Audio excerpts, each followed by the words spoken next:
O que é uma sucessão ecológica? Processo pelo qual a estrutura de uma comunidade biológica evolui ao longo do tempo, tá? Existem 3 fases em uma sucessão ecológica, no desenvolvimento de uma comunidade. Existe a fase em que nós chamamos de comunidade pioneira ou ESESI, existe a fase em que nós chamamos de comunidade intermediária ou série, e aquela fase que nós chamamos de comunidade clímax, tudo bem? Olha para essa imagem, a gente está vendo aqui um processo de sucessão ecológica. A gente está vendo um processo de sucessão em que existe um ambiente que ele está inabitado, ok? É um ambiente aqui composto por rochas, né? E no processo de sucessão ecológica que vai acontecer aqui, essa rocha ela vai começar a abrigar algumas espécies vegetais,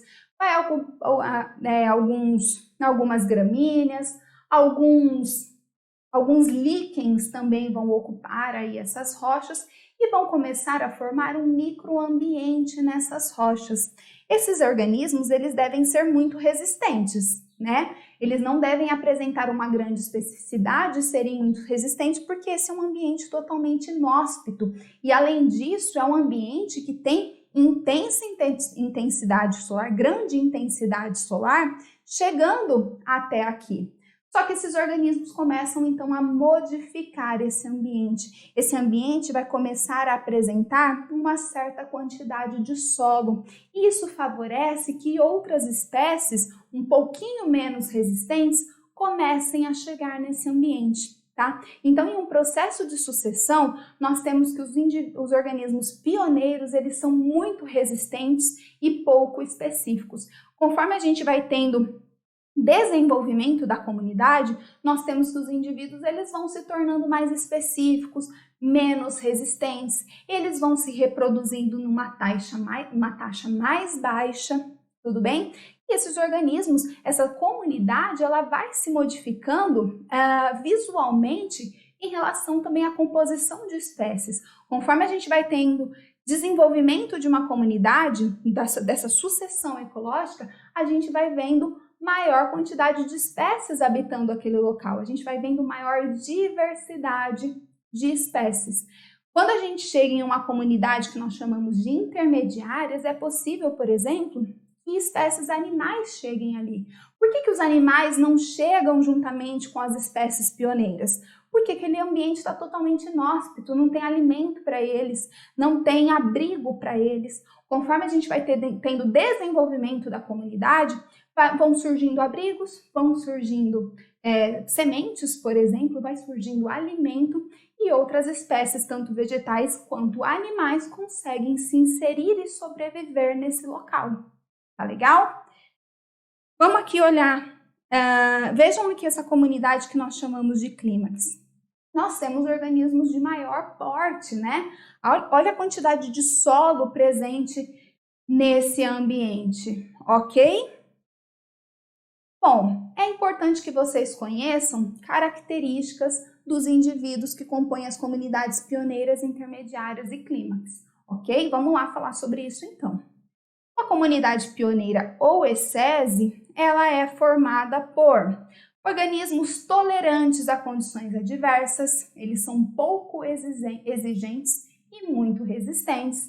Eles possuem um crescimento rápido, possuem tamanho reduzido e apresentam tempo de vida curta e alta taxa de reprodução. Por quê? Porque eles precisam colonizar esse ambiente inóspito, tá? Então, eles têm que ter um ciclo de vida curto e se reproduzir muito ativamente para que eles consigam se estabelecer ali. E até por isso eles são pouco exigentes e muito resistentes. Tudo bem? O que mais que é importante numa comunidade pioneira ou ESESI? Ela vai apresentar uma PPB superior ao seu consumo. O que é PPB mesmo? PPB, produtividade primária bruta. É tudo aquilo que a comunidade produz. Só que pensem, a gente falou de fluxo de energia, né? Uma comunidade, ela produz muito, essa comunidade ela produz muito, mas a gente sabe que esses indivíduos também devem consumir parte daquilo que eles produzem para a sua própria sobrevivência, ok? O que sobra? Sobra o que nós chamamos de produtividade primária líquida ou PPL. Numa ecese, a PPL ela é alta, por quê? Porque a comunidade produz muito e o seu consumo é baixo. O seu consumo através da respiração é baixo. O que é a PPL, gente? Olha aqui. PPL é igual a PPB, produtividade primária bruta, menos o que é gasto em respiração. Se é gasto pouco aqui na respiração e a gente tem uma PPB alta, nós teremos uma PPL alta. E uma PPL alta é importante por quê? Porque esse ambiente vai ter disponível aí matéria para que outros organismos cheguem, se estabeleçam e consigam se desenvolver. A gente está falando de um processo de sucessão ecológica, tá? Outras espécies têm que chegar ali, aquele ambiente tem que comportar isso. Então é importante que numa ecese esteja disponível para novas espécies uma quantidade de matéria suficiente para que isso seja comportado. Entenderam? Vamos continuar então. Olha a série ou comunidade intermediária. Características. Apresenta diversidade intermediária de espécies e maior biomassa. As espécies elas são mais específicas do que na ecese. Ocorre formação já de novos nichos ecológicos. Então, conforme a comunidade ela vai se desenvolvendo, novos nichos vão sendo produzidos. E isso permite que novas espécies, tanto animais quanto vegetais, se estabeleçam. Numa série, nós já temos uma menor PPL. Por quê? Porque esses indivíduos, eles começam a consumir muito, tá? Diferentemente da ecese, esses organismos, eles começam a ter um consumo um pouco mais elevado. Então, da produtividade primária bruta, menos o que eles consomem, sobra uma menor PPL. Por isso que é uma PPL mais baixa do que na ecese. Por fim, na comunidade clímax, a gente tem que essa comunidade ela já atingiu a sua estabilidade. Mas é uma estabilidade contínua ali, paradinha? Não, é o que nós chamamos de equilíbrio dinâmico. Numa comunidade clímax, existe a maior diversidade de espécies, né? Olha aqui, diversidade máxima de espécies, biomassa máxima e constante também. As espécies já têm crescimento lento e grande porte, menor taxa de reprodução. A comunidade ela é complexa em suas relações e as espécies apresentam maior especificidade.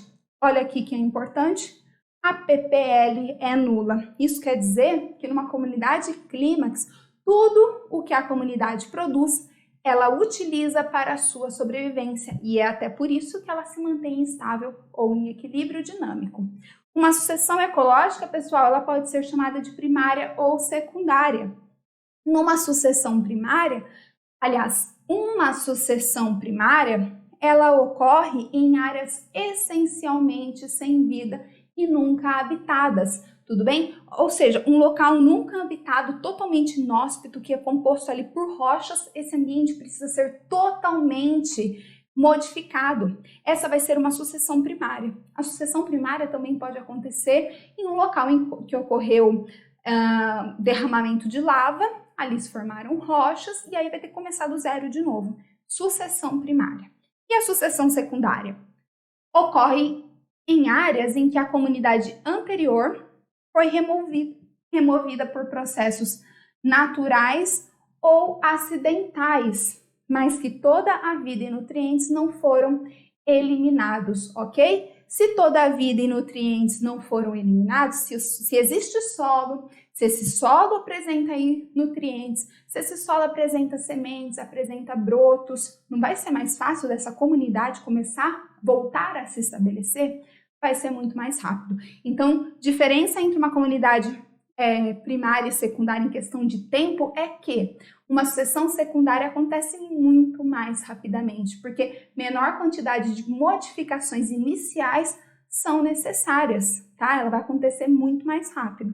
A gente tem aqui uma imagem mostrando mostrando um processo de sucessão primária, ok? Então, um local essencialmente sem vida. Olha aqui, gente, a diversidade de espécies vai aumentando, assim como o porte, e olha o solo tendo que ser formado, diferentemente numa sucessão secundária.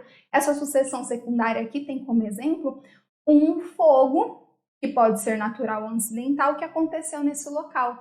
Já existe solo, existem nutrientes, existem sementes, existem brotos. O processo de sucessão, ele vai ser muito mais rápido de acontecer.